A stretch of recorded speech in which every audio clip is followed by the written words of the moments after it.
السلام علیکم۔ مشہود خان چینل میں آپ کو خوش آمدید کہتے ہیں۔ جیسا کہ آپ جانتے ہیں کہ اس چینل کا مقصد آپ کو ہر آنے والے دن کی اہمیت کے بارے میں بتانا ہے کہ آج کا دن تاریخ میں کس اہمیت کا حامل ہے۔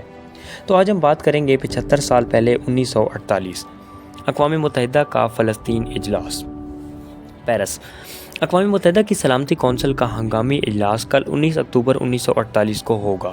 کونسل جنوبی فلسطین کے علاقے نجب میں لڑائی دوبارہ شروع ہونے سے پیدا ہونے والی سنگین صورتحال پر غور کرے گی۔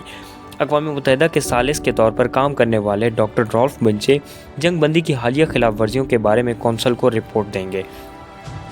یہودیوں نے آج 18 اکتوبر 1948 رات بھر کی شدید لڑائی کے بعد جنوبی فلسطین کے صحرائے نجب میں اپنی الگ تھلگ بستیوں کے راستے پر حاوی اسٹریٹجک بلندیوں پر قبضہ کرنے کا دعویٰ کیا ہے۔